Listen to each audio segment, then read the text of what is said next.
What is good, y'all? It is your boy, Mr. G. Welcome to Strawhat Sitdown, episode 124. God damn. Man, as you guys know, as you guys can tell, not as usual. Your boy, Mr. G, over here putting on the captain's hat today. Yes, Because sir. Cali Mac is out sick. Hope you're doing well, Captain. Feel better. Better go. Yeah. Tooth pain. That shit sucks. Yeah. Yeah. But we are here. Consistency as always. Consistency is key. And with me, we have my boy Huss. How you doing, brother? What's going on, man? I'm chilling. Whoa, I'm not last. That's crazy. Yeah, that broke my ankles. How would I just answer so casually? But no, it's I'm actually really excited for this chapter. I feel like there's a lot of like size to be taken and a lot of conversation to be had. So I'm chilling, man. Obviously I wasn't here last week, but I'm feeling a lot better. Like negative welcome off COVID. Welcome I'm chilling. Welcome back. Thank you guys. You guys did a great job last week. I was laughing. It was a good time. Mister, you killed that episode. Like your theories, like you had some randomly amazing points, like about how York saw him at the giant, and that's how she knew that it was in the Iron Giant. Like you had some great points. So I had a great time watching the episode. You guys got Marty got deep into it. So great stuff, and it was fun. But I'm glad to be on this side of the camera this time. Yes. Bro, I didn't even remember what I said. I'm not gonna lie. Always in the moment, bro. Oda hits me, bro. Yeah. And today, last but not least, you got that boy Straw Hat Mod. How you doing, brother? What's good, yeah? I'm doing pretty good. Callie, hope you get better, man. Tooth pain is it sucks, especially if it's like something crazy. Get that checked out, man. Mm-hmm. And we expect you back on your feet soon. Also, this chapter, it came by I ain't gonna lie, it came by very quick for me, but hopefully I get a lot more out of it with this discussion in terms of the deepness. So let's get into it. Let's do it. Also quick shout out, happy birthday to my boy Adriel. We had a volleyball tournament yesterday. The blue team ended up winning. My team came in third. I had to leave early. But it'd be like that. Shout out to you. Thank you for everything. That shit was mad fun, and I can't wait for the next one. With that being said, let's get into this chapter. One thing I noticed last week, I had mentioned it to House when we were talking. It's just fated that we started this podcast along with the journey of of Oda. Only because I don't know if you guys noticed, but our last episode was episode Strawhat Sitdown episode 123, and if you look at the chapter number, it was 1123. And now this week is the same thing with the last 1124, and it's our episode 124th episode. So it's not a coincidence, man. Oda be doing it, bro. He knows this, man. That's all I'm saying.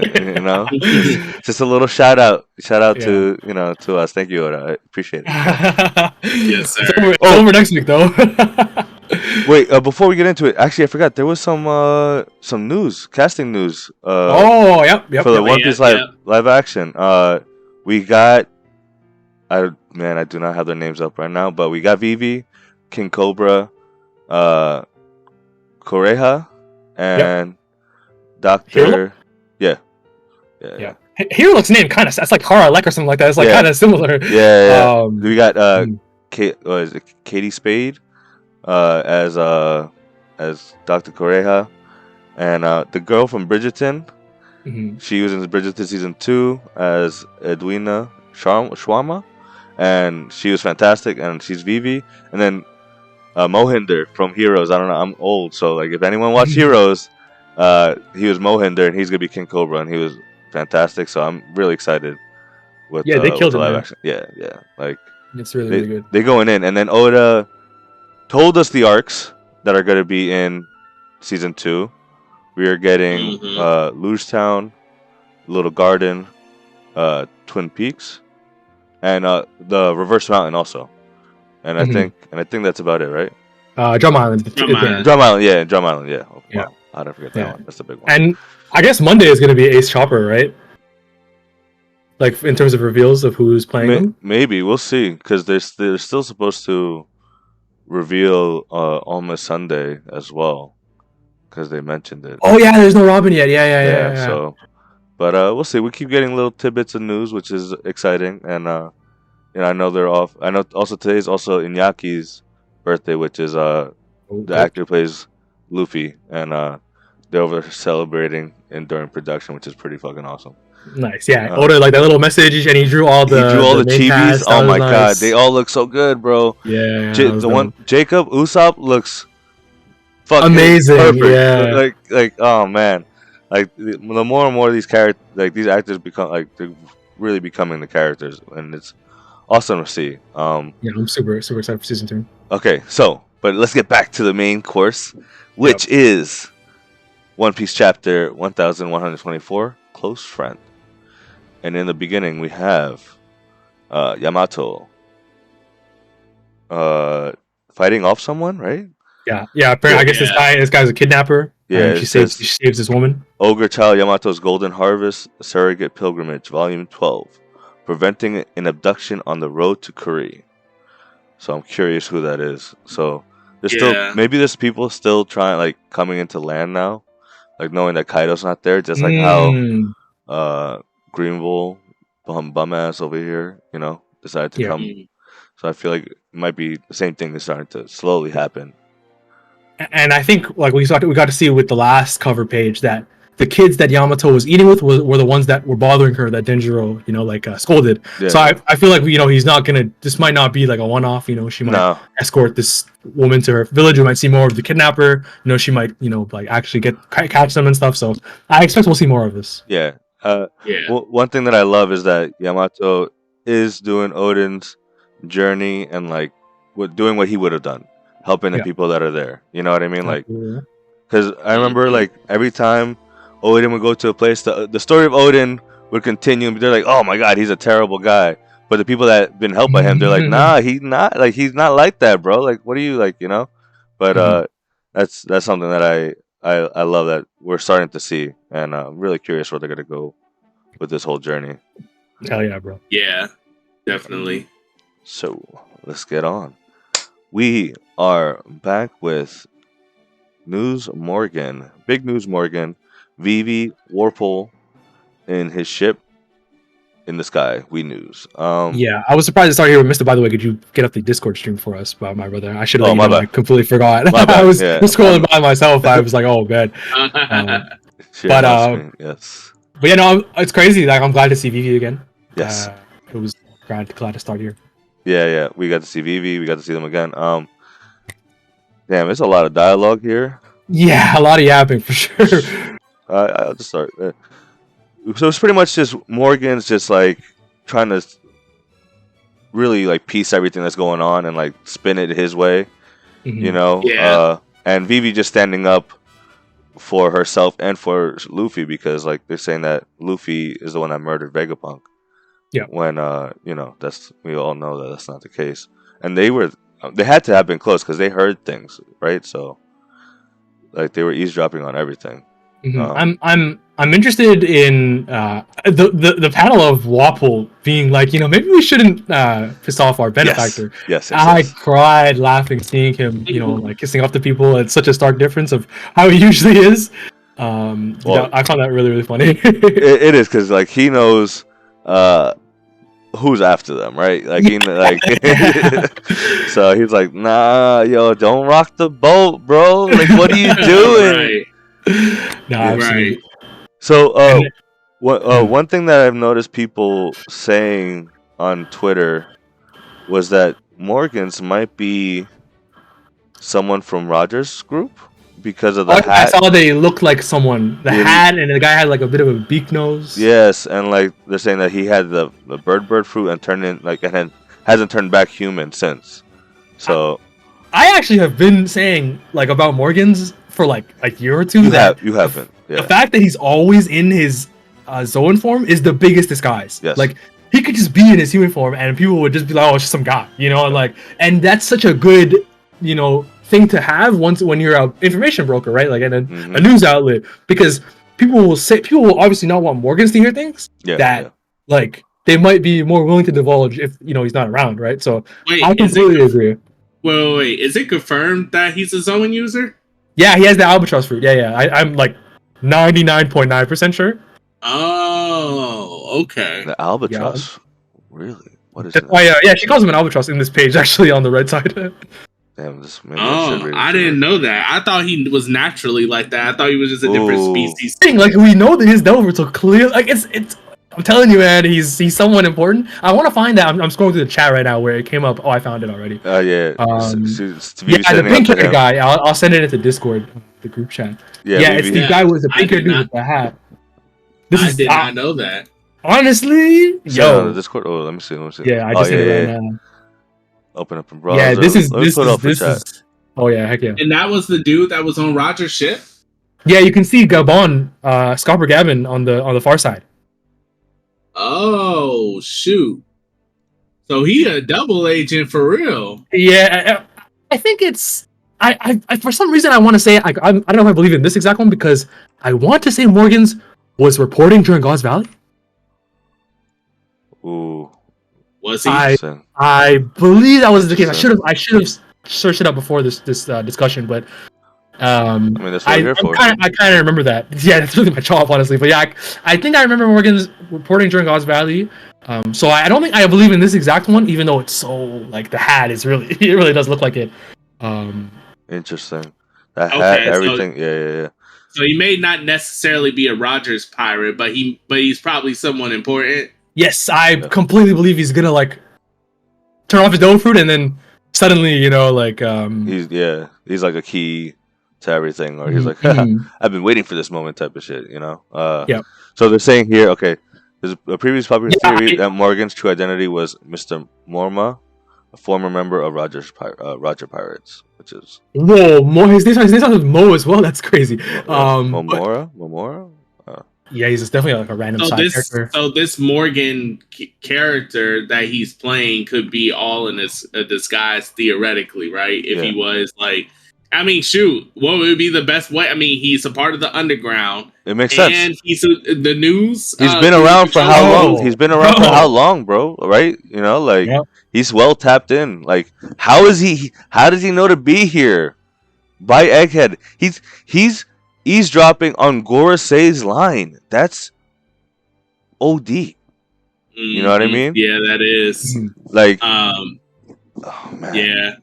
I mean, I'm telling you, man. I believe in the disguise theory. I don't know about this one particular one, but I believe in it overall. Yeah, agreed. Yeah, agreed. I'm about to say it's funny because I feel like, and this could be like a reach a little bit, but I feel like when Vegapunk was talking and he was saying like the Roger Pirates knew and stuff. Nope. I don't. Did Morgan react, or did they show Morgan reacted to that, or no? I don't remember. Yeah. I don't think they did. Go back. I don't think they did. I don't think they did. Yeah, because I feel like we should have low key got a reaction, maybe we didn't get a reaction because then that would give it away. Because that would confirm like. One thing I'll say, damn! I searched it up. And I was right. He was reporting on God's Valley, but we know Morgan's age, and he was only 15. So I don't think this guy looks much older than 15. Again, this was 20 years ago. Yeah, but bro, Zoro's like 18, and he looking like a man that's 28, bro. Like, he's definitely like a grown man. Yeah. Like prime LeBron James, bro. Like, what are we talking about here, bro? No, that's a good point. Yeah, no, Morgan's is definitely someone, bro. I believe it. And I think this little section, like you said, it's not much, honestly. Like, of course, you know that Vivi's gonna stick up for Luffy. I love it, and I love that Vivi's sticking up not just for Luffy, but like for herself. And she's not afraid to speak out her mind, and she's always shown that from the beginning. Even she's the GOAT, bro. That's why we fuck with her, bro. That's why she's the GOAT. But I think it's like, it's interesting to see that she does, like you said, like she's gonna stick up for herself. She's not gonna let Morgan's talk any sort of way. Despite the fact that her life is kind of in his hands right now, in terms of harboring her. So yeah, man, I'm excited to see if this builds a gap between them, if they go their separate ways soon. Yeah, but he sound like he on some. He might be on some shit though. He does. Me, man. Yeah, I'm going over his lines right here. So, real quick. Well, you have a point there. The truth's a good tale as well. The whole world's sinking into the sea. But the sky is my home. I guess it'll be my era soon. I thought that was pretty interesting. And then like that was interesting. You know, like he like setting off. I think like he knows more than he's letting off, right? Like, and he's like, It you feels know, that way a little bit. and then he's like, "Hey, princess, you know, you sure you want to take that tone with me? You know, like, hey, I could take care of you or set you back. Who knows?" Yeah, right. I really was decided, like, bro, Yeah. like no, leave Vivi alone.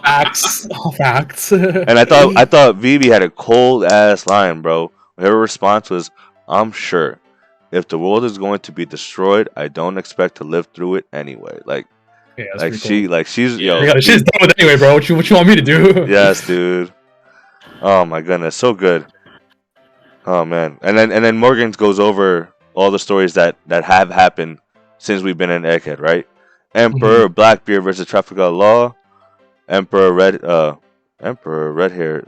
Oh, Emperor Red Hair versus Eustace Captain Kidd. For some reason, I thought Red Hair Kid. For some reason, Was Yeah. Oh yeah, that makes sense. and then Emperor Strawhat Luffy murders Vegapunk, and then Vivi at the end, liar, like you know, yelling. And yeah, it's obvious that like this was and again Morgan's views this as the truth at this point, right? He's not even saying like the government's like covering it up. Like no, like Yeah. the reporting is that Luffy has him hostage. Of course, he probably is the one who killed him. Yep. I always find it funny to remember that like this guy Luffy to the average citizen is a menace, bro. Like Yes. he broke into prison. He like declared war on Endy's lobby, like a judicial system. Like he is crazy. Bro. Meanwhile, over here, us as the audience are like, "Yo, that's anime Jesus right there, baby. Yo, what you mean? How you talking? How you putting bad words? Talking shit about Luffy like that, bro? Come on, man." Like, imagine if you were like a regular citizen in the One Piece world, and every time you got the newspaper, you saw this dude doing the most outrageous things that you ever heard in your life. Damn, he punched the celestial dragon.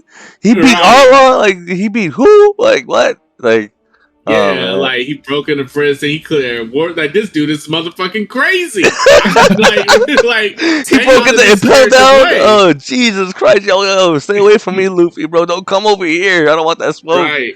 Meanwhile, he's just like helping everyone. Like he can help you in your problem. If you meet up, like shit, it's just so funny. Yeah, but his portrayal makes him seem like the demon of the demon of the seas. Yeah, like, for real. I like that, the demon of the sea. And one thing that I liked is that you see the ship before we leave this page, the ship shaking. So I'm assuming they're like holding back Vivi from like attacking Morgan, because. Man, I can't wait for Vivi to be like meet the Straw Hats and become a part of the story. Like dude, again, like what timing, bro? This chapter, like Vivi standing up, and then we get the announcement of Vivi in the live action. Facts. Like it's just all faded, bro. Like perfect. Facts. Nice. All right, so let's get to the next page. We are back in Egghead. The aftermath. We get a call, and we get come in. You're hearing from the snail. Is everyone dead? And it's someone's asking like, what happened? Coming Egghead. You see Sentomaru taking a boat with his axe, going away, just sailing away. And one thing that I remember talking about last week was how like this hockey bomb from Joy Boy was able to differentiate friend and foe. That's a good point. Sentomaru was a Marine, but he betrayed them, right? Didn't get knocked out in this, especially everything that he went through. I just watched with my wife, just watched the anime episodes when he got stabbed by Lucy. How is this guy not dead, bro? Like the anime made it look so much worse than like he had a hole through him and everything. Like it was crazy. Chilling in that picture in that panel right there, bro. but so something to keep of note, right? Because I thought it was very interesting how like this hockey is just able to like everyone that was cool with Luffy is okay. Meanwhile, that is really interesting because he knocked out like not say. I mean, I think Sentomaru and Vice Admirals are like not pretty equal. I feel like I would say so, right? I don't. What do you think? Well, in terms of what? How? Like Sentomaru to Vice Admirals, like because all the Vice Admirals were knocked out. Do you think he's like a level above? Vice Admiral has some scrubs. That's the problem. Vice Admiral got some fucking scrubs. That's the real issue. But Dalt no scrub, bro. Dalt no scrub, though. Let's not besmirch the Vice Admiral name. Like, even though scrubs, that was it. Come on, Bluegrass. Come on, bro. Setsamaru is not on Vice. I don't think Setsamaru is necessarily Vice Admiral level, but I do think that Setsamaru is like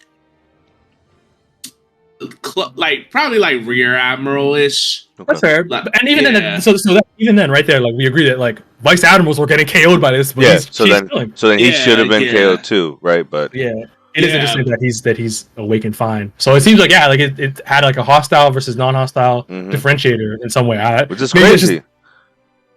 I feel like I would be shocked if Oda really delves into that because that sounds insane. Yeah. But because I feel like it's just, to me, it just sounds like something that just like is the way the story is gonna go. Like Satoru's gonna get out of there. But if he really does it, that would be really, really interesting. Yeah, it's just something, something that I noticed. No, it's worth thinking about. So then we see who did live the hockey bomb, and we get the return of Admiral Kizaru, and he picks up and he says, I like the little Centauru like face panel. I feel like he can see Kizaru. Mm-hmm. And that's why he's flying. Good pickup, bro. Oh, yes. And I think also like this shows that Kizaru probably noticed him too. I wonder if Kizaru gave him the boat. Maybe, potentially. Just an idea. There's still some shit that we don't know about like the events of Egghead and how they happen. Which I mean, I feel like they'll probably be fleshed out in the anime if Oda don't want to tell us here. But that's fair. But yeah, we would probably get something like that from Setsamaru, like in a this exact scene with the flashback or something, or how they got the boat. So damn, that's a good pickup. Yeah, that would be crazy. Thank you. That's a good pickup, bro, because that's the fucking ship. Like it's big. Yeah, like. Yeah, he definitely like sees him, and I think Kizaru definitely notices him too. Yeah. Like at least observation out here, or whatever, because no one else is moving, right? You definitely would notice a boat sailing away. Yeah. And he's so definitely like it's like, yeah, we're done, bro. Like we've come to it like a series of differences that we cannot get past. Yeah. You obviously killed Vegapunk, and it's really like these few panels are really, really sad. So yeah, they are. Especially shout out tomorrow. Yeah, because and it goes in with the name of the chapter, close friends, right? Like absolutely. With the Vegapunk, Setsamaru, Kizaru, like Kuma. Yeah. All close friends. And their whole group literally destroyed in rubble with the ruins of Egghead. What a nice man. Yeah. So we get Kizaru picking up the snail. He says, "Oh, shut up." Oh no, the snail says, "Oh, shut." No, who says? No. Kizaru says, "Oh, shut up." And then Akainu replies, "Why are you picking up the call, Borsalino? What happened to the others?" And then Kizaru replies, "Every last one is asleep and foaming at the mouth." What's that supposed to mean? Is Saturn unharmed? What about the power plant? Any escapees? Like, not even asking like how he's doing or anything like that. Just like, what the fuck? Like, which is fair because you got the admiral telling you like this guy, everyone's foaming. Like what would you think of? Yeah, like, we lost, bro. Yeah. So he replies back, "I'll have a report sent in once the youngins wake up. You better not have done a sloppy job on this one, Borsalino." All right, Sakazuki, tell me something. Have you ever killed a close friend? ... Just like Dragon. And then we get a nice quick little flashback of Kizaru thinking of all the times that like he's had with Vegapunk. Their first meet together, mentioning about his big head and that he was a Navy sailor.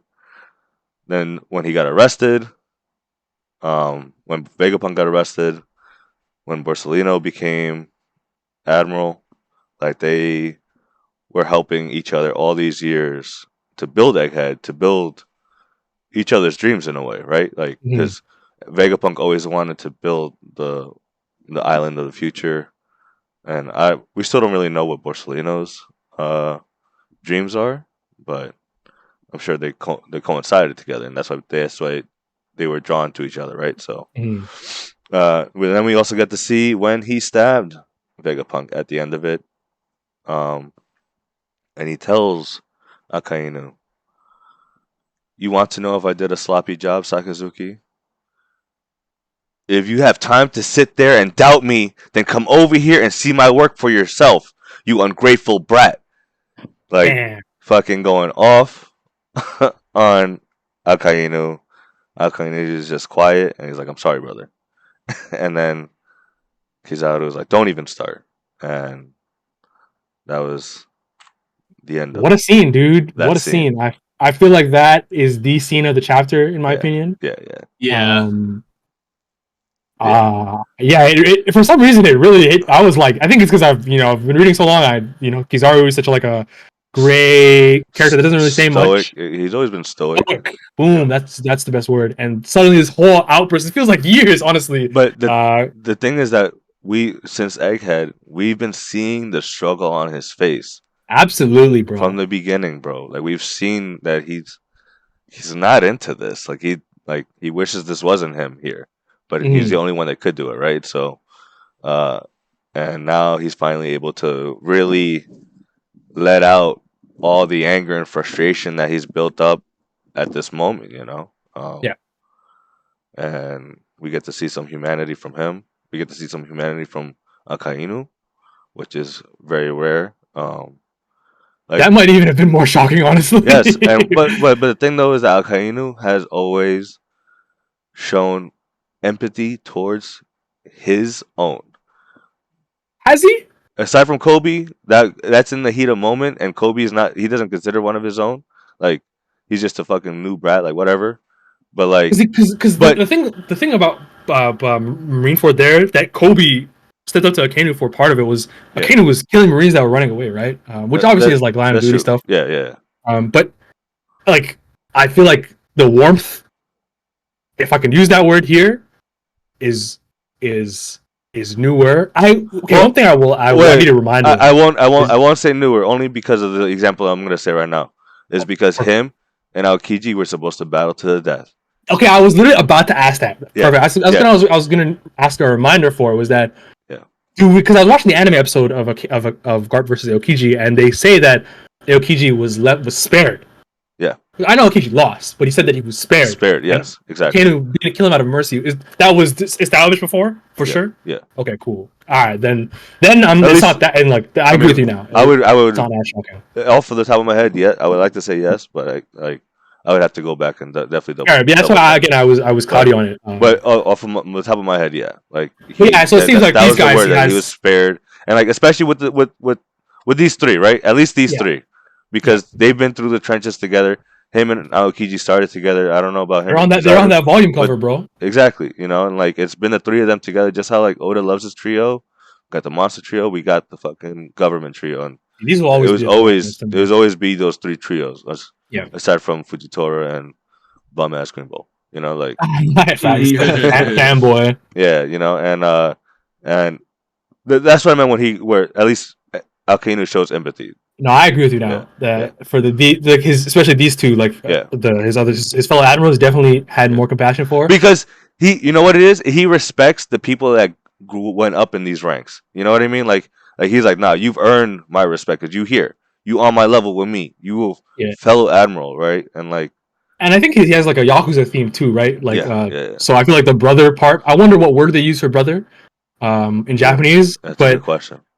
But it's not like at first in the moment I was shocked, but you're actually right. He definitely has shown mercy and compassion with other admirals, but I still think like it's a stark, like, wow, this is a big. He came to the realization that like what really is necessary here is just for me to be like, I actually like to be a little more where he says my bad, but I guess this one is more to the point. But they're both great. Like I love this moment so much. I do too. I can't wait to because they're gonna be playing like the sad music, with the flashback, I might actually shed tears. But speaking of shedding tears, I saw a few threads. I even joked about it myself about how like after watching Kizaru, like we know how bad the world government is, right? We've been reading this manga for 100 chapters.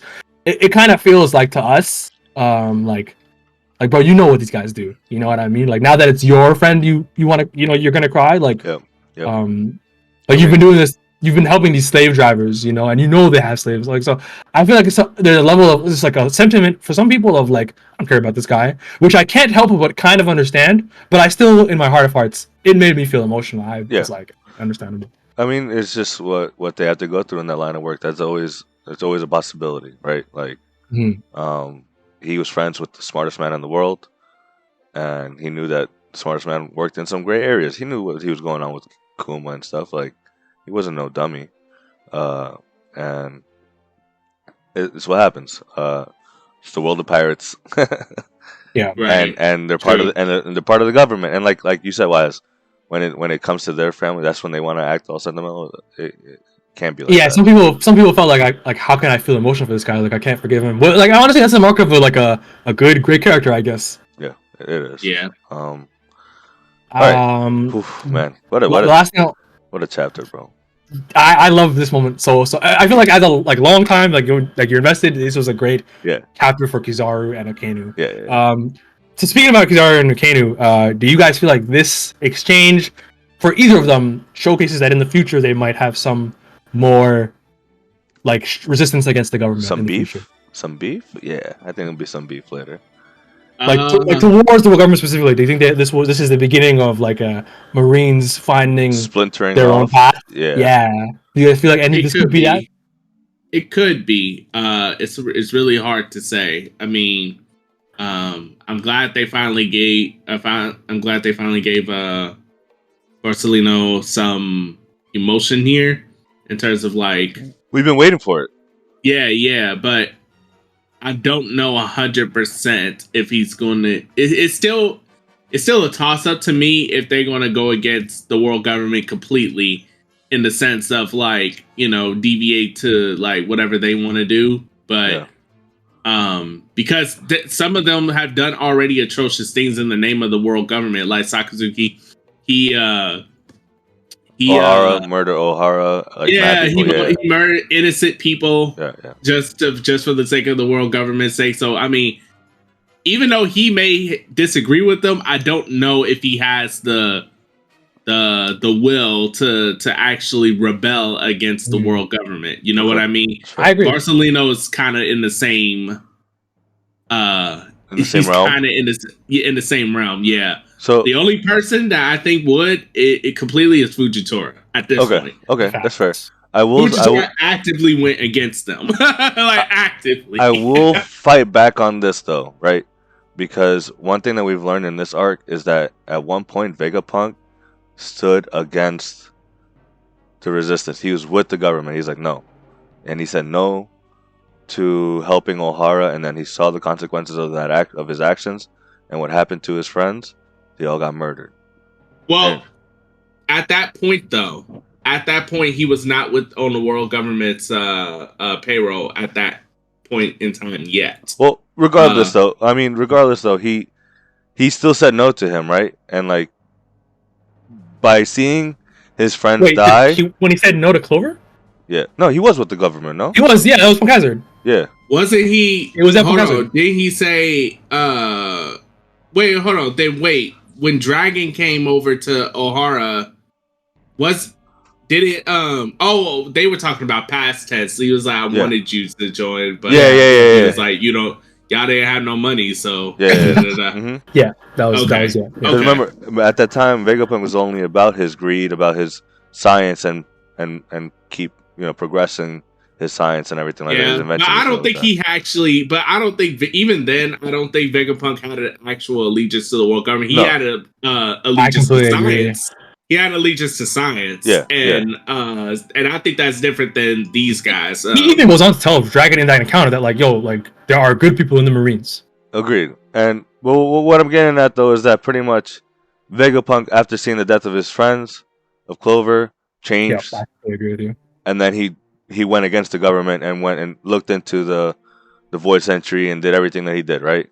And then he even went a step further and betrayed them by even spilling out more secrets with this broadcast that he did worldwide. So like I do feel like it's a possible thing that Borsellino could in the future betray the government because of like what would Vegapunk have done? You know what I mean? Just like how Vegapunk's motives were what would Clover have done, and that's why he went off going forward. And I feel like there's a chance that Borsalino could too.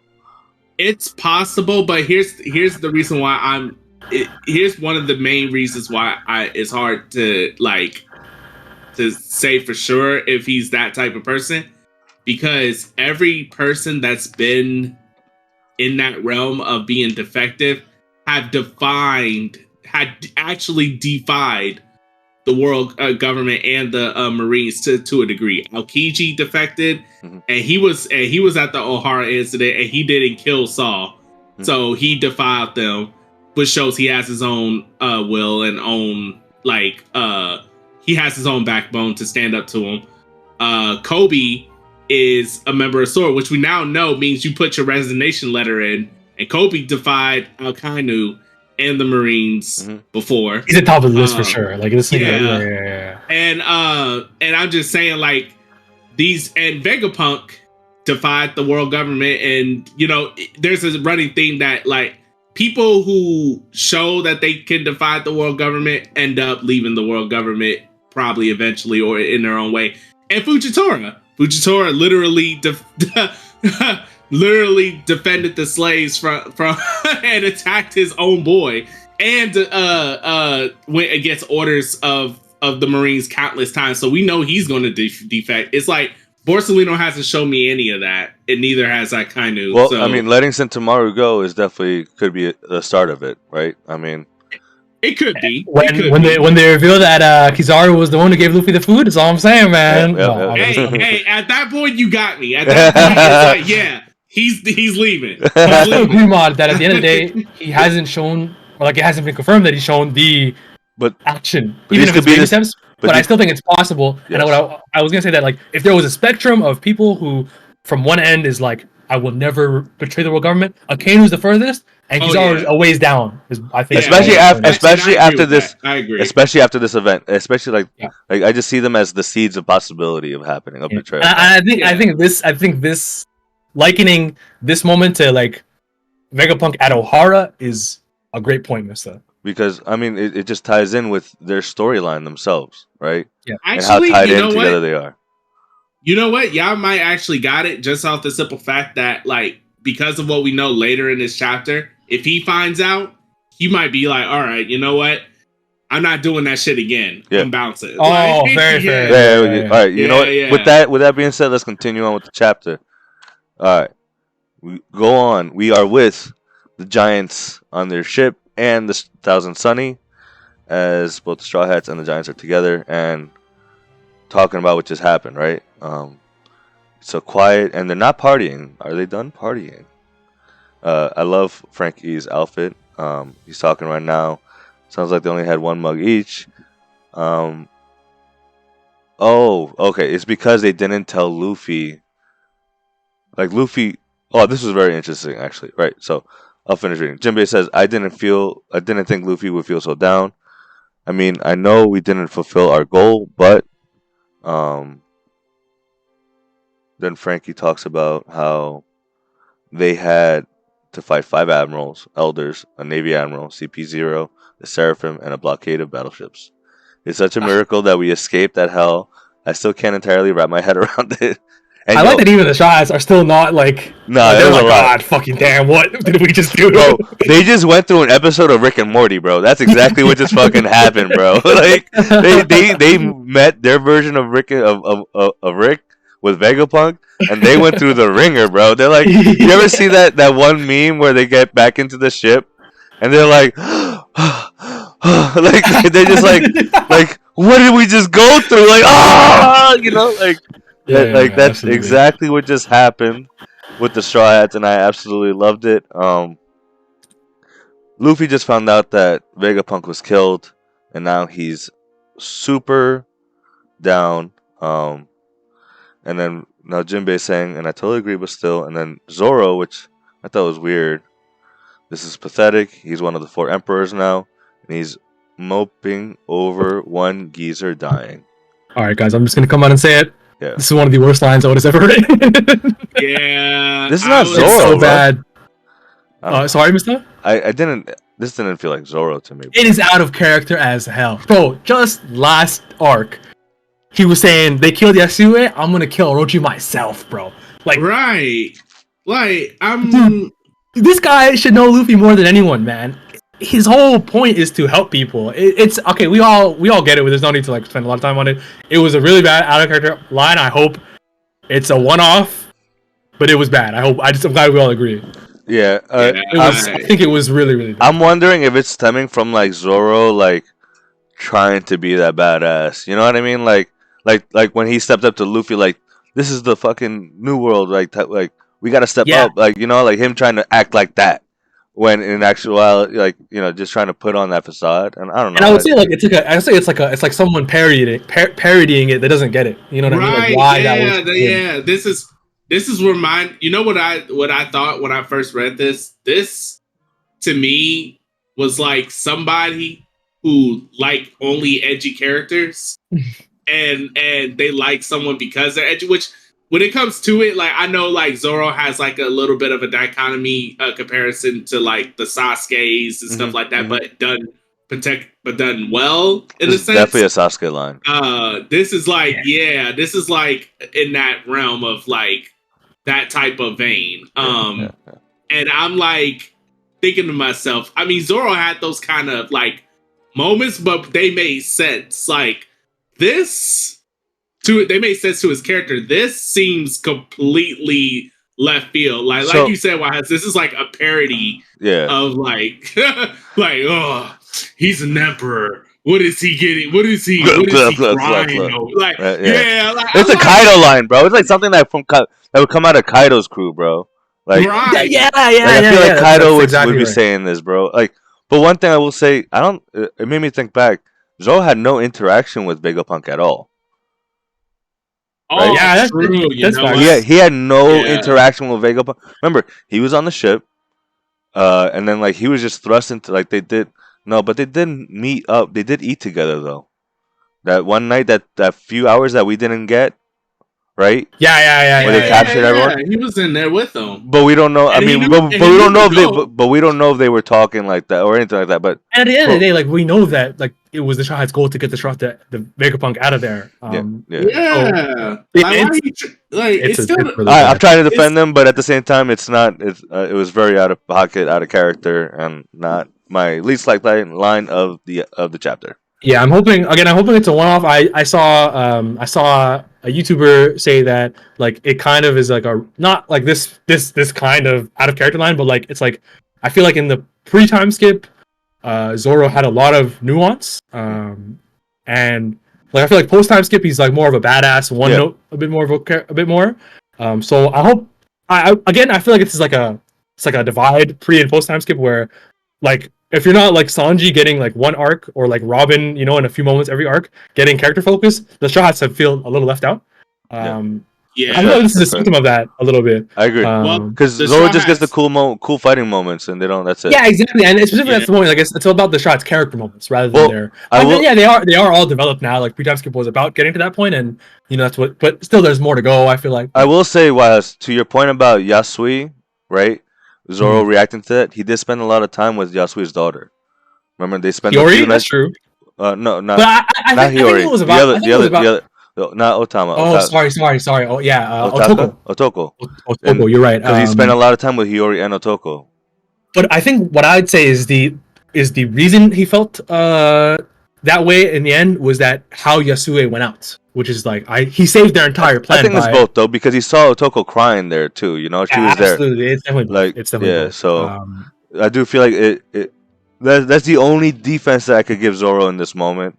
But I'm not happy about it. I appreciate you doing it. But like we agree, it's I would have missed the mark on this one. Not happy, but let's continue. So then we get Lilith, waking up, and she's like, "Oh, she's awake." Phew, I'm so glad. Chopper like, oh God, thank God, my medicine works. Like, and then Nami asking, "Are you okay?" Sanji, Lilith-chan, blah, blah, blah, blah. And then it seems like Lilith is getting like a transmission or something. Yeah. Like I'm wondering if it's like a recap in a way. I feel like her dialogue inside it, points to that. Yeah. right? And then they're talking about how, oh yeah, we're in the cabin on the giant ship. Everything's huge here, so they're just on the couch, which is really funny.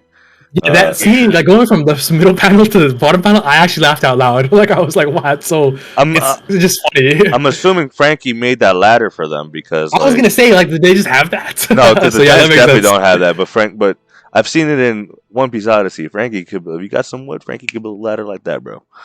So I was reading through the Yeah, park last I night. mean, He he's a top made a tier. bridge. I mean, yeah, he's a top tier shipwright on par with with the best of the best, with Tom, yeah baby.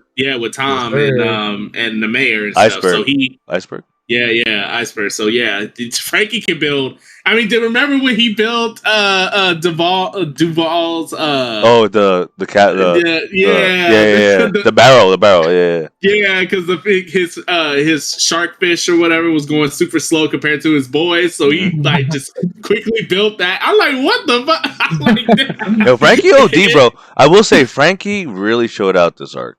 I'm just saying. He had he had a lot of moments. He had a lot of moments, which is awesome. And also I wouldn't doubt that Frankie already had a ladder on the Straw Hat ship on the Thousand Sun. Yeah, Max actually. You know, he's always well prepared. Which is awesome. So this is tough to admit, but out of all the Vegapunks, we failed to bring anyone else but you. We're so sorry. I like that moment a lot, but then it just gets upended in the next few pages. It does. Nami continues. Atlas knocked you out. I think that's why. Then Lilith saying, "Don't worry, I've just heard the whole story." I'm like a news reporter. Yeah, Sanji's asking like where she heard it from, and she's like, "Now just give me a minute to cry," and she's like, "Wah!" crying, and then which I thought was funny. Usopp like, "What part of you is evil again?" I expected her to have a bad time with it because even in the beginning of the arc when the Seraphim attacked the lab, she cries because she thinks that Edison got cooked by Mihawk's Seraphim when Sanji saves him. Yeah. But she was like, she actually had tears in her eyes and stuff. So yeah, she's really not that evil, but she's not that evil. She act the part, but because to me, you know what that shows?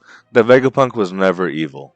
You know what I mean? Yeah, like, I mean, the least the trait he has the least of. Yeah, I think they just use evil to mean like mischievous and like some sort of devious inclinations. Because if you think about it, she was obsessed with like robbing the Straw Hats for their money. True. And she had a good justification. Honestly, they really are pirates. Yeah. Like, what does she owe to them? Yeah.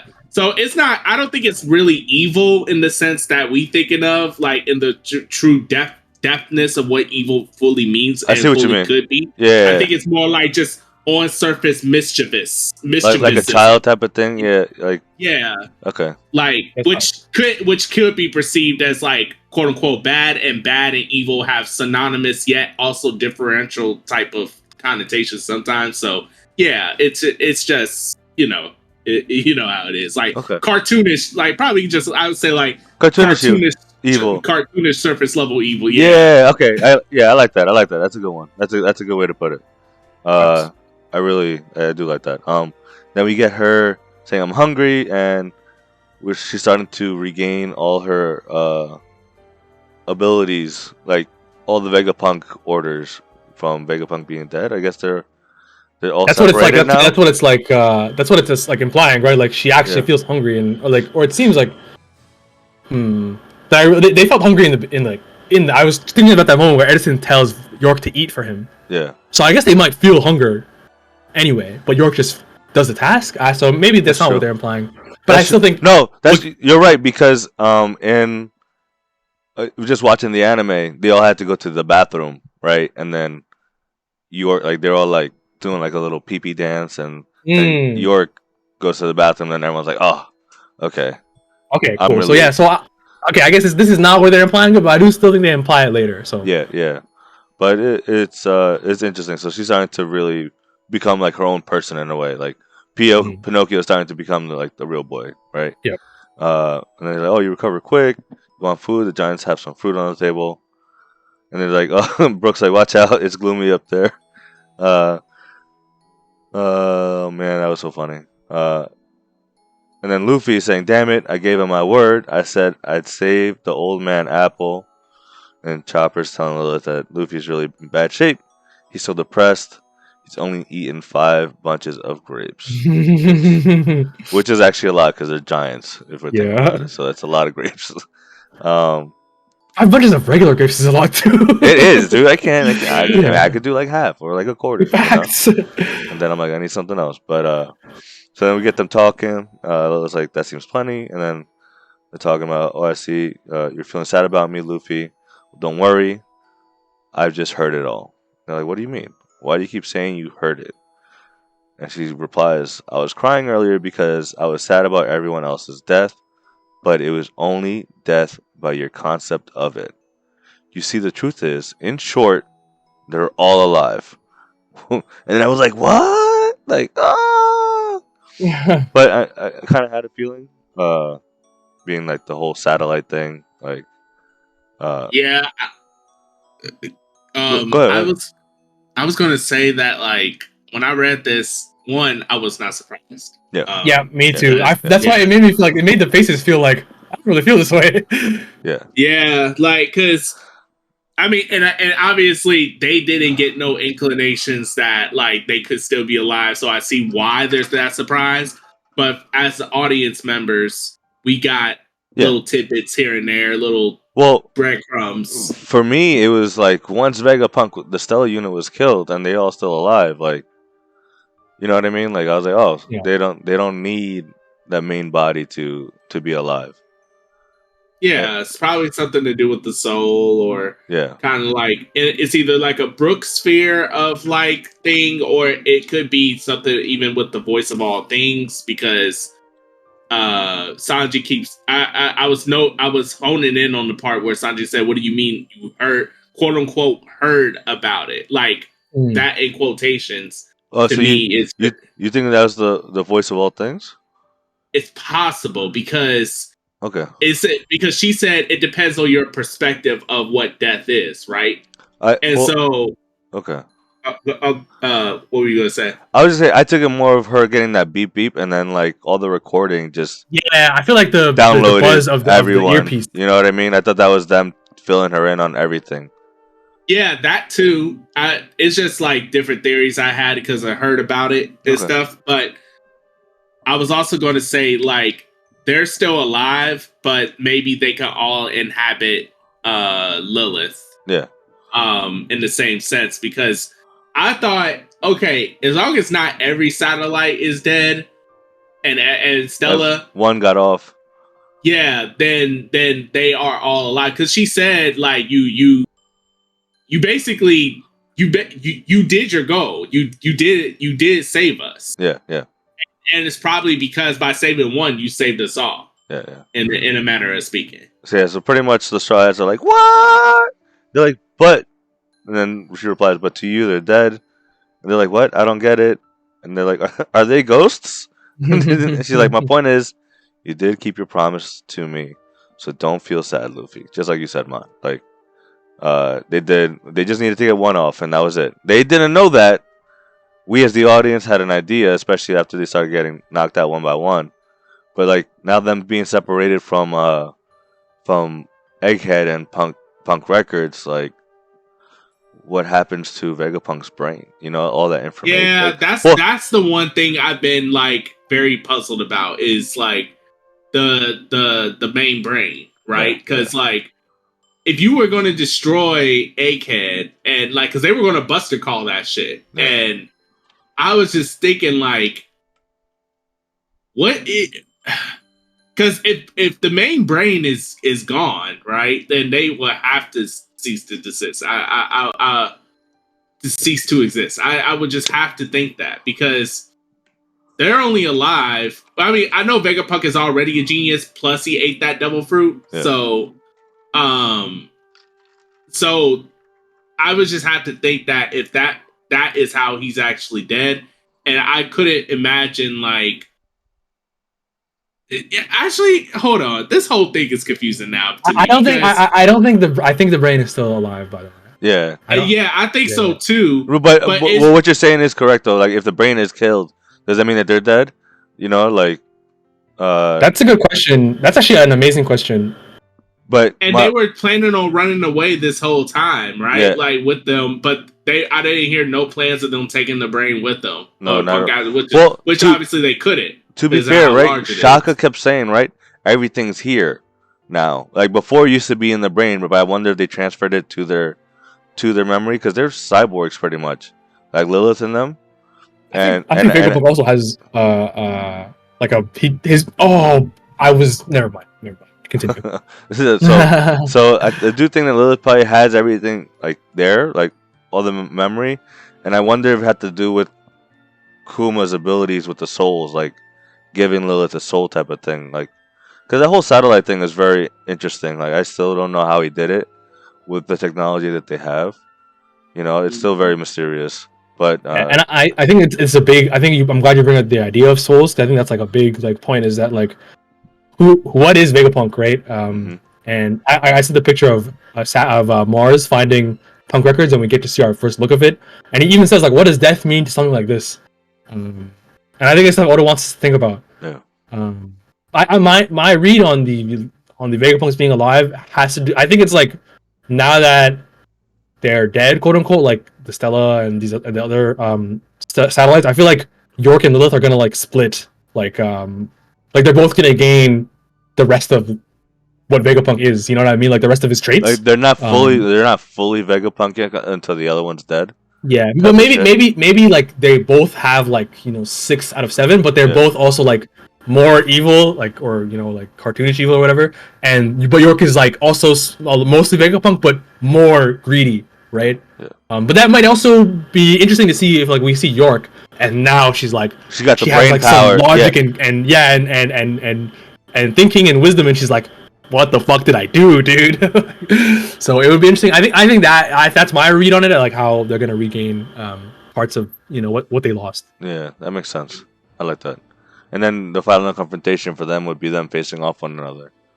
Yeah, and like Lilith reclaiming punk records. Yeah, but one thing I will say is my man Monkey D. Luffy. I feel like this is probably the chapter where I've had the most criticism of Oda, and it only continues.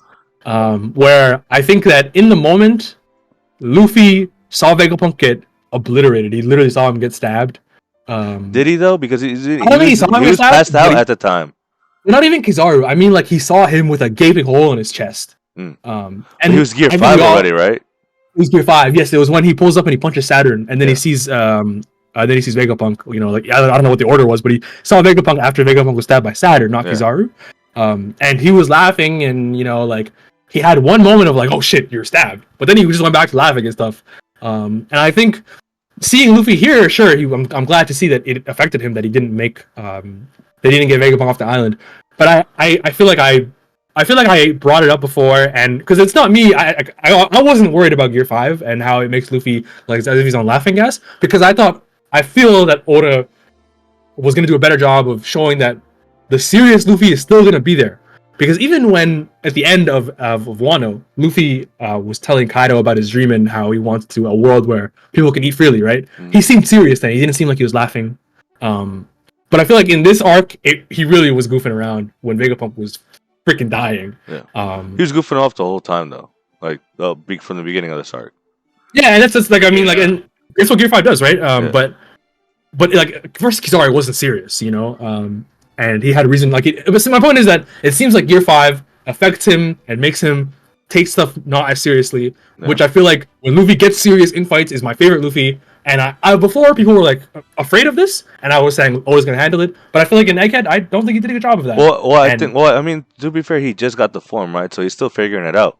Like just watching the anime recently, when Sentomaru got whacked by Lucci, Luffy's demeanor changed to being more serious, but he was goofing off, and that's the same instance here, where the nature of Gear 5 is very joyous, very laughy, Joker-like in a way, and Luffy didn't realize. The only thing is I could say that Luffy didn't realize that that Vegapunk was dead, right? Or like it didn't like click in his head, and he just was doing what he was doing. But then now finally that's over. Yeah. The problem is that The problem is that the dynamic that One Piece is known for has changed forever. And look, I was already one of the people that said like, hey, we already had goofy fights before, but Luffy was always you look back on several fights like against Crocodile, against Doflamingo, when they thought he wasn't taking the fight serious, he always says, nah, I am serious. This is how I fight. Like this is me serious. So Gear 5th has single-handedly changed the dynamic of like how fights are. And honestly, I was cool with it. Because I mean, you saw kind of traces of hints of it in the past with certain fights and all that other stuff. And it makes sense. It makes sense to how Oda explained it and everything. But like, I kind of have to agree with Huss here that like it's very odd because the fight with Kaido, I took that as okay. Luffy is on laughing gas right now, and yeah, he's being goofy and all that other stuff. But when the time calls for it to be serious, and he's shown it too. When the time comes for him to be serious, he goes from the goofy shenanigans to is kind of staple attacks that just amplify. Like the Bajran gun, that's like a times 100 Kong gun. Yeah. Like it's so it's like it's not super loony, it's not super like, you know what I mean, it's more close to being serious, and I thought that's the vibe we're going to go for this point on. But here, like Huss said, it is kind of strange. Like you get like Vegapunk getting stabbed. The Sentomaru thing I understood because I thought Sentomaru wasn't dead. I didn't think Sentomaru was dead from that. But if you go back and watch the anime though, it really made it seem like he was dead, and like Luffy was really affected by it. Yeah, like, and to which point, even to your point, yeah, but that even makes it even more weird about the Vegapunk thing, because it's like, why were you taking this so serious with Sentomaru, but you're like getting weak at like Vegapunk getting stabbed, and it's like, I don't know what's. I think Oda still has some kinks to work out with Gear 5th in terms of like same with Luffy. Like, when to because I know Oda loves the whole Tom and Jerry Looney Tunes aspect, but he has to remember that he also his audience there's a lot of audience messages. I know there's a lot of people that say like, oh, power scaling's overrated, or oh, it's just a story.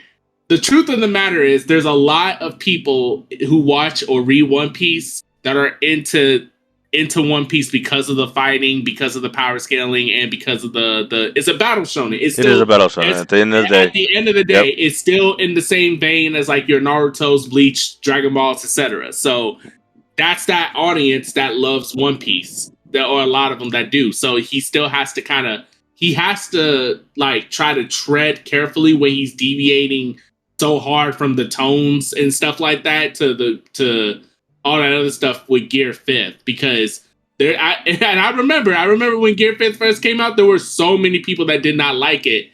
That were into the Dragon Ball S series, even though we said like, oh come on, One Piece has like goofy fights.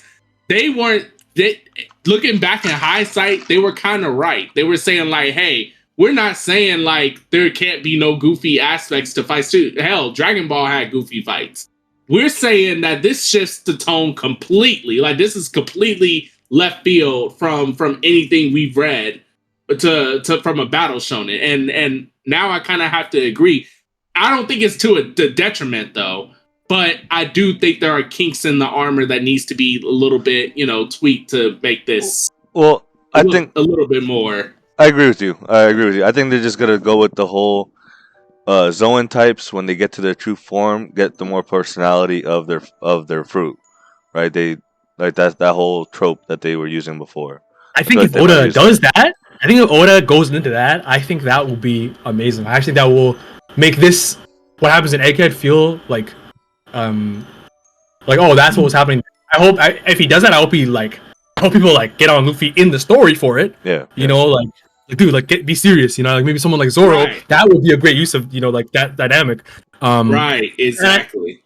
So yeah, Mister, if Oda goes that way, that would be fire, genuinely. Because remember, not everyone still hasn't really fully seen Luffy in this form, like, or been around him in this form, and to be like, hey, yo, what the fuck are you doing, bro? Like, come on. True. Even with the fight with Lucci, Jinbei and Chopper were like, yo, let's go, let's get the fuck out of here, you know, and he wasn't listening because I feel like he's just so wrapped up in his whole. No, that was pre. Him and Lucci were running the fade. Well, then again, the anime actually is different. Yeah, that's true. Yeah. The manga, he like they like the manga's weird. The manga, they see each other, and the next time we see them, he's in Gear 5 already. So it's kind of hard to know which happened first if Luffy fought him at all before. I am comparing a lot to the anime because. But what? No, it's fair. It's fair, and I think it's a good point that like the anime does portray certain things differently. But again, one thing I will say is a little bit. I know I'm always like a manga first. Yeah. But I think Oda has actually not done a bad job with the way Luffy attacks. Sometimes I don't mind the shenanigans, and I think also he's done a great job showing how ridiculous Luffy can be while also seeming powerful and cool. Like when he was throwing lightning bolts, you know, and like zipping around them. That was crazy, right? It was ridiculous in a different way than Goofy, right? When he came out of the ground to eat Rob Lucci. That was goofy and crazy and like cool. So and I think even in the end, the last move he used was like he did the balloon move, which was funny, but then he ended Saturn with the Gatling, which looked it was Gear 5. It was they looked wavy but it was still a Gatling, which made it, you know, like feel like Luffy. I am more worried about the demeanor. Like to me, none of Luffy's best moments, in my opinion, have none of them have come from Gear 5. His best lines, even his best line, one of the best lines in the Kaido fight was where he says like, "If I die, I die," and like you're just bones at that point, right? And then he says, "Right, Kinemon, Momo," and then he says Pedro at the end. Yeah. That was live, but he wasn't in Gear 5 at that point. He was back to normal. Yeah. So I think to me that like, and again, when he tells Kaido, "I don't care about your dreams," which is one of Luffy's best lines ever. When he tells Doflamingo, "Your birdcage is suffocating," and then he goes Gear 4. I think like Luffy's best moments have come out of Gear 5, and I hope that just like at the end of Wano, the very ending, Oda can show that Luffy can stop laughing for 2 seconds and get serious when it matters. That's all I'm hoping for, and I think if Oda does the thing, Mister, where you're bringing up, and I would love that if he shows how Luffy has to conquer Gear 5 a little bit, that would be sick. But I want him to show it more now, right? Like show people like be like, yo, what's going on here, right? I agree. And I also go ahead, Mister. No, I was just gonna say, and I feel like this arc is him learning that form still, like trying to master it. Like we're seeing it real time. You know what I mean? Not like he had a time skip and now he has this new form type of shit. Like he's mastered the other ones. Like, I think it's a great like read of it, but I just wish Oda like made that more clear as well. Yeah, right. I agree. And we got plenty of time, right? In terms of like Luffy's growth, we all agreed time and time again that this is not Luffy's ceiling. That he can actually get stronger, and he probably will via hockey and understanding understanding his devil fruit, which in Elbaf we most likely are going to get because Elbaf they worship his form as a god. Facts. So we're going to get more understanding of Nika. There might be more understanding of that, and then like you said also earlier, Huss, we might also get Oda addressing that via in-story checking by other crewmates or other people. I would love that. Like Luffy, stop all this laughing stuff. This is serious. We need to take this more serious. Or something of that vein. We could get that. So yeah, there's plenty of ways. I don't think it's like bad. I think there's plenty of remedies to the solution and stuff. And maybe who knows? Maybe through some meaning this was on purpose. Like maybe, you're saying. Yeah. So that would be fire. That would be really, really good. We like that. Yeah, we'll see. It's a lot. At the end of the day, shout out to the Sogi King Usopp talking to Robin. Just got trust in Oda. Yeah. Which I do. I definitely do. No, in Oda we trust. Oh yeah. Always, bro. Always. Let's finish this chapter, y'all. All right, so we get on with the last 2 pages of this chapter, and we get Luffy feeling better. The Giants are getting hyped, and he's like, "Hey, Giant guys, Thanks for coming to save us. Damn, Yeah. a week later, Luffy didn't even say that. Nah, bro, he was so down, bro. He was actually down bad. He Yeah. was down bad, bro. Come on, man. 5 bushes of grapes, man. Like, and they're like, yo, are you ready now? Shall we feast? Bring out the food and the drink. And and then someone saying Zoro Luffy's better. And then we got Giant chef, I the think. giant chef, like, I've been waiting for this. Eat all your want. Gaba gaba gaba. Then we got, that's Dory, right? Yeah, Broggy, I think. That's I think there's a Broggy? tall one. Okay, Yeah. okay. Broggy, and then we got Robin and with Chopper saying, I can't see Saul when we get to Elbaf. And then Chopper telling her that she's so happy for Robin, like she's definitely getting emotional because this is it, yo. She's been waiting for this moment for a long time. And then they're saying like, the Giants are saying, I like that toast you gave earlier, Straw Hat. Vegapunk said that whoever finds the One Piece will run the whole world. Oh wait, hold up. Oh, so they're asking Luffy, who do you think is gonna be the king of the pirates? And then Luffy responds by saying, Vegapunk said that whoever finds the One Piece will run the whole world. That's the whole reason I went to sea. I don't care if you guys end up as my enemies. You know it's gonna be me in the end. Woo! Cheers! Let's go. Hey, love it. That was an awesome line. That was a great line by Luffy. And then it says here, the sea charts a course northeast, en route to the storied land. And everyone on the ship's laughing. There's jumping in the air. Everyone's super happy. And then we go, en route to the storied land of Elbaf, home of the giants. And then we get the next picture. And we see Warland, New World, Elbaf. And someone in shadow is waiting there saying, come on. And that is the end of the chapter. And there will be a break next week. So Damn. That was a great. I think that to me feels like Egghead is officially over. yeah. I think now it's officially safe to say that Egghead is over. They had their party. Luffy's happy. Everyone is together. And they're on their way finally to Elbaf. And we have Shanks waiting there in the shadows. Even that's You did that, Shanks? It's a possibility, but I feel like they're making it like the arm with the bottle like that could come off as Shanks, right? Yo, I thought it was a bottle too. Yeah, but I actually think it's a telescope. Because he's looking at the scene saying, come on then. Yeah. This is how they get us, bro.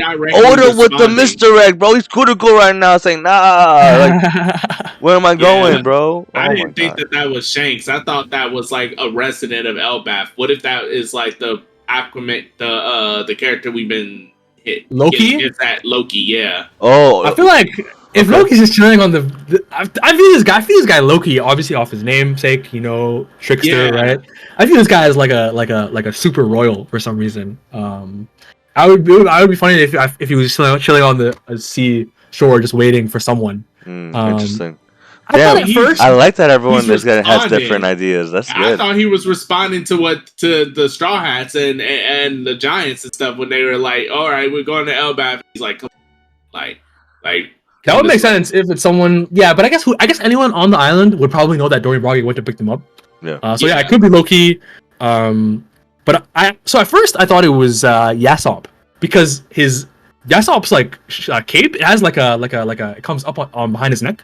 So I thought that's what that was. Okay. But I actually sent a picture to the Strawhat Sitdown Discord group chat. Just now? Just now, yeah. It's a cover page that you guys will recognize because people always talk about this character. I think it might be Tom for this nigga. It's hard to see. The dude that sitting with Crocus. Yeah.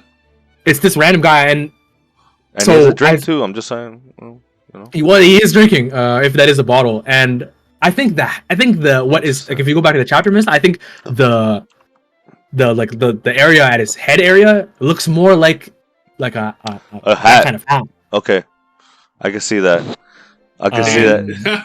The next Scopper Cabal. That's like the big one people think it is. Yeah. I guess, honestly, that makes a lot of sense. No, but I like that because I took it as Shanks. I took it as the Shanks look-alike. Maybe we'll finally get the reveal because we got the one silhouette already. And I was also thinking, what if it's the man with the burned scar? Also a possibility. You know what I mean? Because like you see that the water is looking a bit more, like tumultuous, like trenchant, like right, like nice more rougher. Choice. And we know that the guy with the burned scar, he has a black ship, and he always has whirlpools going around. So I could see him like they're about to get to Elbaf, and I could see the Straw Hats getting split up again, right? This whirlpool, and then boom, Luffy goes on his journey. If it's a whirlpool, just like, yeah, you're right, that's him. Just like how you were saying, like in the last chapter, we saw Luffy and Usopp both being pushed up. I think this is where Usopp and Luffy both split, and then like Usopp does his journey with the giants, whatever, and then Luffy goes to like Luffy things. Like I was watching Morge's video, and he talks about, it's like it has like if a commenter gets something right, he'll show it at the end of the video. And this one commenter had a whole theory, and he was saying that apparently some editor said that there's a big twist post Egghead. Yeah. I don't know. Yes, they did a few weeks ago. I brought it up last week, and yes, I remember you guys talking about last week. And yeah, go ahead. I was gonna say, so this guy's theory is that, so for some reason the Straw Hats are on two separate ships. Some of them are on the Giant ship, some of them are on the Sunny. So he thinks that they're all together now, though. They end all together. Yeah, but in the course of their journey, they'll probably be like mingling in and off, right? Oh yeah. But so this guy's saying that, in terms of the man marked by flames, the fact that he has a black ship and creates whirlpools means that like the payoff of meeting him for the first time will come through his ship. We'll recognize him through the black ship and whirlpools. Kind of like the Black Pearl, baby. Like facts. And so I think that, so this guy's saying that that this is why there's two ships, in that they're gonna see the whirlpool, and that makes sense. One of the ships will get cast off, and some of the shots will be. This is why that even though like people like Zoro and Luffy can scale the distance or whatever, or Sanji can fly, a whirlpool will create a situation in which they will have to get split up because it's a large force, right? Yeah. So, and the reason I think they're saying is that like Usopp and Robin both have business on Elbaf. Oh, yep, that makes sense. But the other people aren't as tied, right? And I think one thing I like about this theory, I really enjoy about this theory, is that Usopp becoming a brave warrior of the sea will, in my opinion, be really important if it's one of those moments where no one sees him do it. Yeah. In my opinion, I think that if there's less people to view him, make a decision that to him validates himself as a brave warrior of the sea, that will be a perfect payoff for what it means. Because to him, it's about the glamour, right? And in his mind, when he's fantasizing about it. He's talking about, being respected. When he was saying the Tatanas, he was saying, you better have a statue of me next to Nolan, right? Yeah. But in his biggest moment in the whole series, when he saves Luffy and Law from whatever her name is, Sugar, yeah.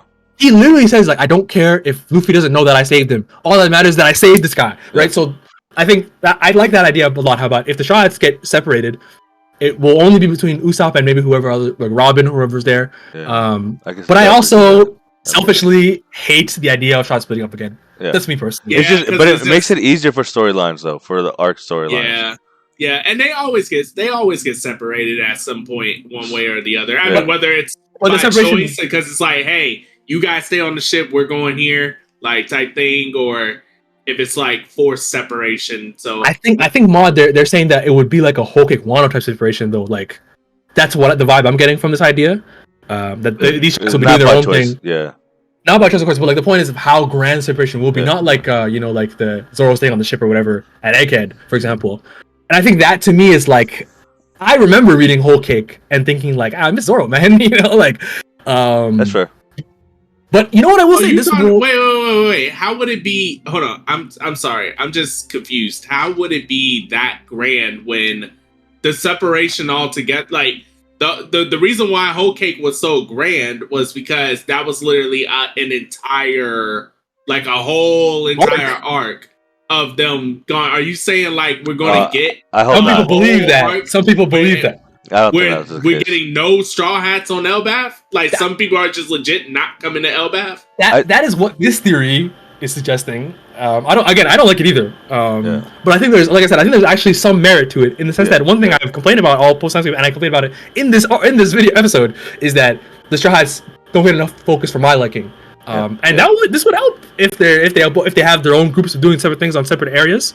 But I'm with you, bro. I don't want it. I don't want them to be separate for a whole arc. I'm not for that. I think that's ridiculous. I'm calling it now. That's not going to happen. And I'm saying it's not going to happen because come on, this is Elbaf we're talking about. We've been waiting for this. I completely agree with you. And this is the land of the giants. That means this country is going to be big enough to inhabit all Straw Hats, and they all get their own separate adventures. That actually would be like a good way to do it too, though, like a good compromise. Yeah. Where that's a good point about how big Elbaf probably is. I think it's a big as fuck. It's big as hell. It's not going to be in any scale. Like we thought, Dressrosa was huge, and we thought like places big. Like that. Wano's big. Yeah. This is Elbaf. This to our side, to the size of the Straw Hats. There's plenty. There's probably going to be plenty for them to do, and still get character focus without separating them. Like what? I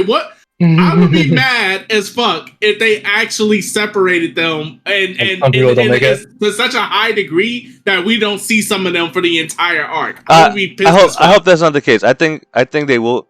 There's a chance that they will get separated, and then we're going to get both storylines together. Like Waz was saying, Usopp, Robin, and someone else go with the Giants. They get to Elbaf, and then Zoro, Luffy, they go with this guy who I think might be the man with the flame, right? With the burn scar, or whatever. The burn scar, yeah. And what if like he's someone that's from the Rogers Pirates that we've been saying, and he wants to test Luffy to see if he's actually the next one, right? And we get to see like they go do their battle, and then Usopp is like bugging out because he wants to save everyone else, right? He wants to get them to Elbaf. So that's his journey, right? Type of shit, right? We have the Loki storyline. We got Usopp, Robin with Jared Saw, and I'm sure there's some shit they could come up with to give the other Straw Hats to do if they're not sticking. The fleet could show up. The fleet. Right. You got also. I'm still one of the proponents of this. I still think we could potentially see like still Big Mom as things happening. Yeah. Hey. Mm-hmm. So I think there's plenty to do for him here. Oh my goodness, no! I don't. I do not want to deal with another because that was hella long. That was from Dressrosa all the way up to Wano. Yeah. All the Straw Hats till literally all the Straw Hats are united. And now that definitely won't be a small arc, yeah.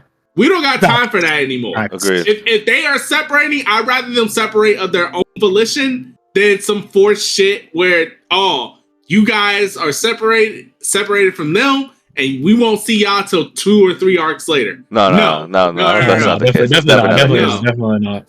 All right, that would be insane. A few questions. I think you bring up a good point about how Elbaf is big enough to have a separation and still connect in the end. Yeah. Yes, it's huge as hell. It's going to be. We're going to have so. This is the arc everyone's been waiting for. Like everyone, even all the Straw Hats, like they've been waiting to go to Elbaf. You know what I mean? I think the core of the ideas are really good though. About how Usopp and Robin have their own kind of personal things to do. Yeah. And the fact that they will encounter the man marked by flames at sea probably because that's his motif. Those are the things that that's the things that will notify us of who he is, right? I think I like all the ideas around it. Hopefully the separation is just in Elbaf. Yeah, I completely agree. So, hey, seriously, dude. Few questions before we close up here though, right? So Lilith, what does she do now? Is she a Straw Hat? Great question. I don't see the Straw Hat route. No, she's staying with them until, honestly, I think she's going to be with us until the end of the series. Yeah. She's going to be like honorary member? Yeah, honorary. Honestly, Vegapunk deserves to see the One Piece too, so I like that. I don't mind. Yeah. But if you at that point, if you're making the One Piece, I consider you a member. True. Yeah, but it don't feel like she's getting a formal welcome. You know what I mean? This is Straw Hat Lilith. Like I don't get. They don't have a scientist though. Really, like Yeah, I guess you could argue Chopper is the best. Chopper, Chopper yeah, and Frankie and Frankie and Usopp. Frankie. No, but this is I guess the smartest scientist, though. You know what I mean? Like, it's gonna up their game up. Like, I'm actually excited. I'm excited. I'm hoping that. Oh, go ahead.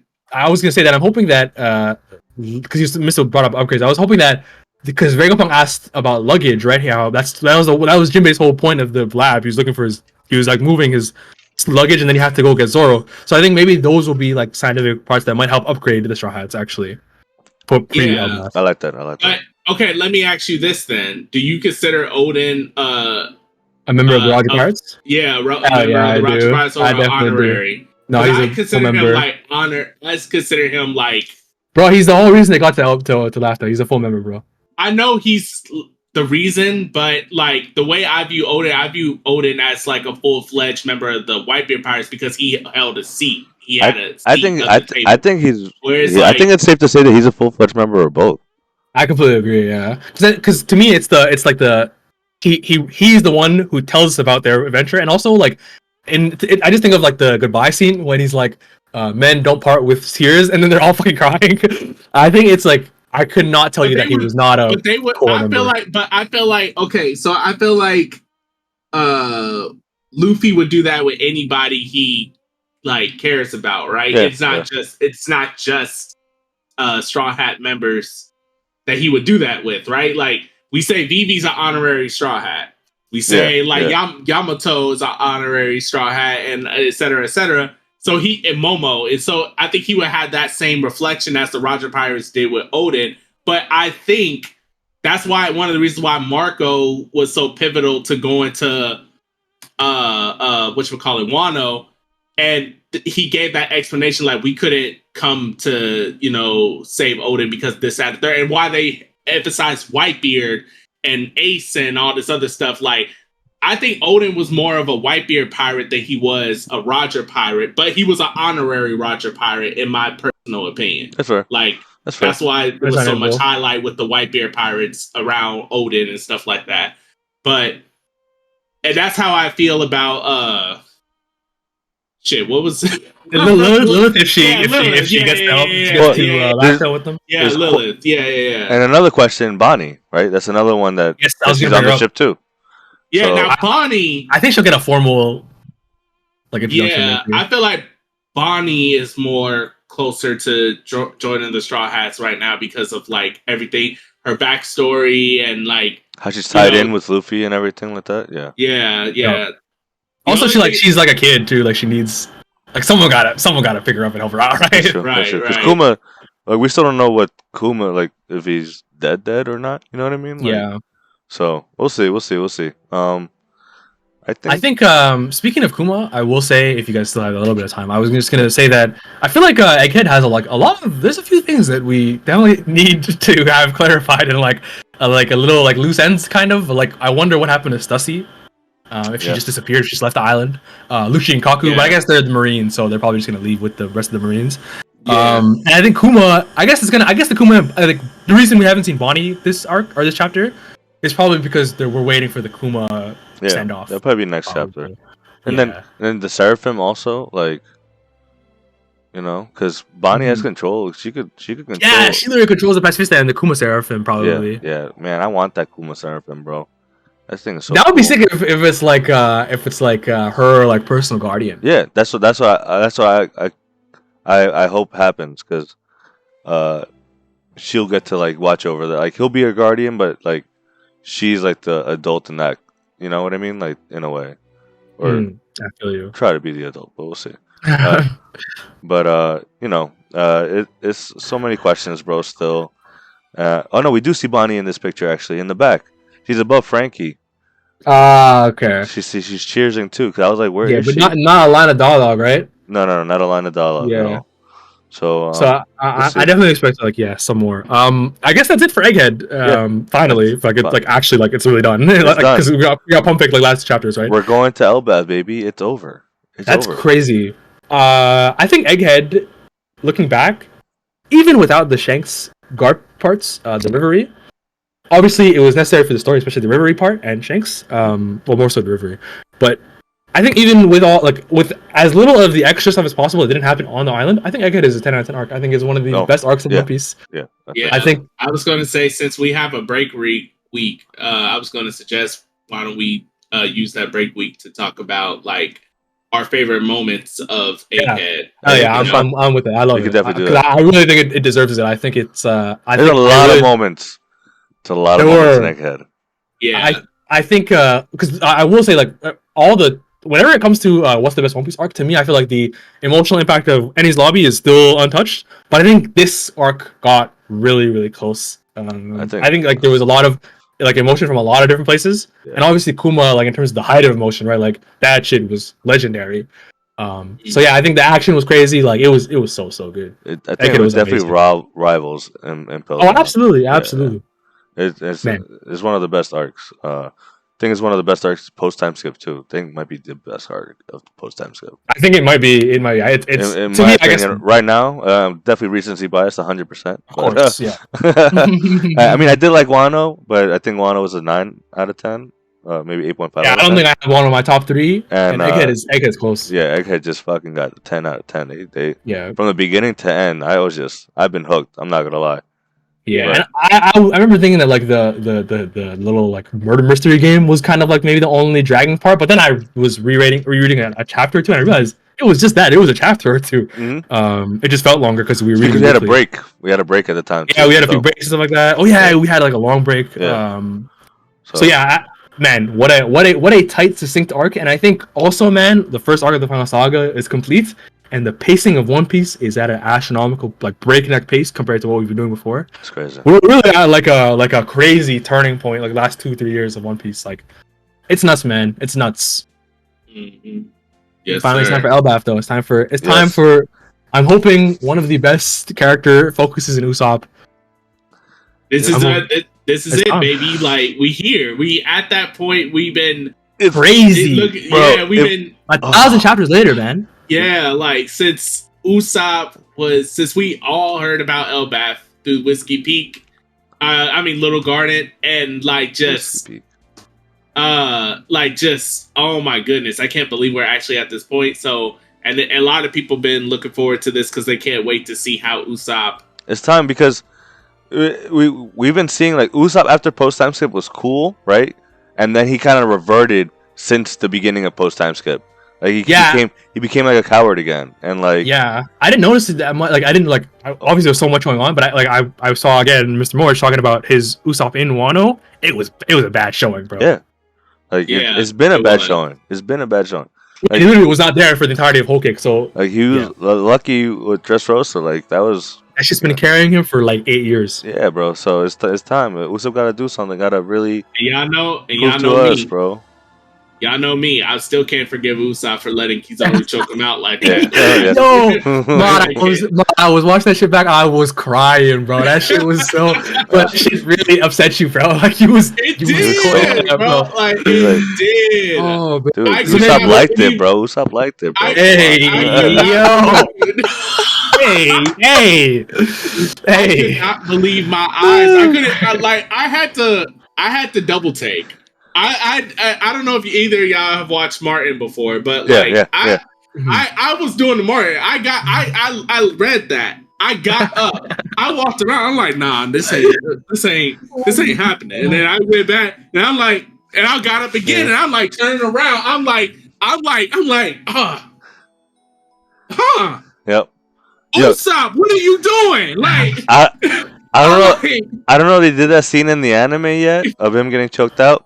But what's funny is that in the anime, in the episode that I just watched, when they're there and everyone's going to go do the thing, they're like, Usopp. Usopp's like, I got it here. I'll take care of everyone over here. And then immediately when he said that, it just made me think of what Mod said last week. And now he's about to get choked out, and he was in charge, bro. Like that's OD, bro. My man Mod was tweaking, bro. That shit was so funny, bro. But yeah, so hopefully all set up, man. Is gonna. What's the saying, man? Minor step back for major comeback. We'll see. Because Usopp better shine, bro. I need Usopp to show out. He has to, because like if he if somehow he did not get any shine in the Elbaf, I think I would be done with Usopp as a character altogether. Yeah, I think I would never be a brave warrior of the seas. You will never. You have failed Kaya. You have failed everybody. You have failed this city. You have failed this story, bro. Green Arrow about to come out. Fuck it, Stephen Oliver Queen Bug. I will be Green Arrow in this. I will be like, you failed. Mod about to dress up, yo, fucking Green Arrow outfit. Be like, you have failed this story, Usopp.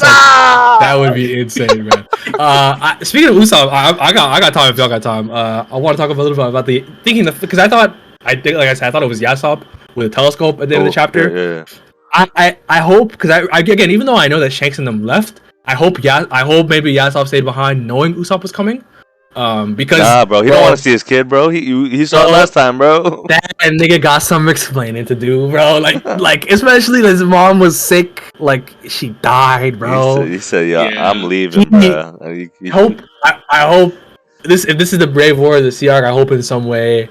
I don't believe in it, but it would be cool if Yasopp and Usopp had some confrontation, and I would hope that gets explored more. But that's why I thought that'd be cool. That'd be cool.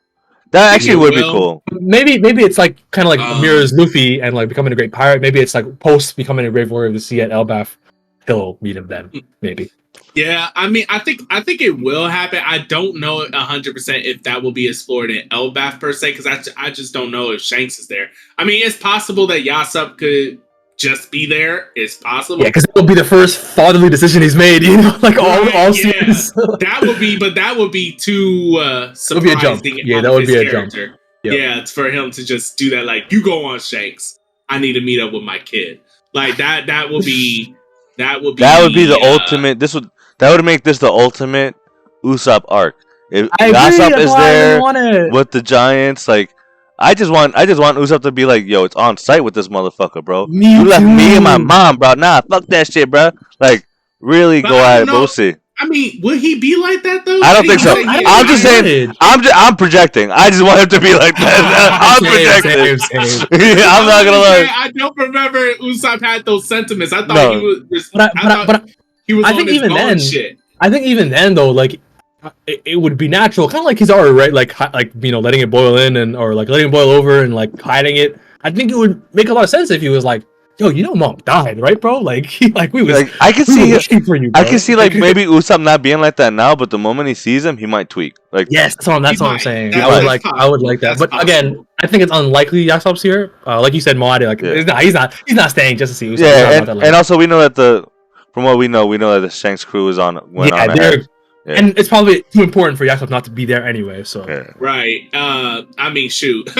Yasopp is pretty much Gene of the series, like, and Usopp is definitely like gone in this. Okay. What's so cool about being a pop like, Gene who? Jean Grey? Like, I was like, what are you talking about, bro? I was confused at first, but yeah. No, that's true. But we'll see. I can't wait. So break next week. Please join us, audience. Thank you guys so much for being here. I think this is it, right? You guys good? Yeah, I think that's enough, man. Yes, We had a long episode today, yo. We talked. It didn't feel that way. I will say. No. Yeah, all natural. Actually, I have to say thank y'all to both of y'all, because I was able to come away with a lot from this chapter. I thought, man, I'm glad to hear that. I don't think I'm going to get a lot from this chapter, but with the discussion, but you know, hey. That's what we're here for. That's what the sit down's for, bro. You know, like, I didn't think I was gonna be talking. Like, I actually picked up a lot more on the reread and talking to you guys than my initial pick. It's just always literally the whole point of the sit down, right? Yeah. Like beyond anything, it's just this is fun to talk about, and it's the best. And again, I credit it to like because Sunday to me is like the end of the One Piece cycle. Yeah. I feel like the Thursday and Friday I talk with, like, you know, some of the local fighting game guys. I talk to the Twitter chat. This is like, to me, like the culmination of it, you know, and like the last good talk, and it's everything I had to bring to the table, you know what I mean? So I'm glad we got a lot out of it, Mod, and it was a great conversation. I feel like we were all, you know, flowing one way or the other. So hell yeah. But you know, and hopefully next week we'll see what Callie thinks of this chapter. I wonder if he was a hater at first, and then he heard the conversation and was like, you know what? Actually, there's a lot to pick up about this chapter, you know? We'll see, man. We'll see. But Callie, feel better, bro. Hell Can't yeah, wait to man. talk to you next week. And for those of you that have been with us and still with us, yo, please give us a sub. Drop a sub, drop a like, drop a follow. We're still growing. We're gonna continue growing. We're gonna always be here every Sunday when we Hell yeah. can and give you as much One Piece content and action, that comes out. And thank you guys for everything always. And with that being said, have a great day. Be happy. Be healthy. Spread love. Spread peace. And take care of yourselves. You guys have a great day. Peace. And peace. Peace.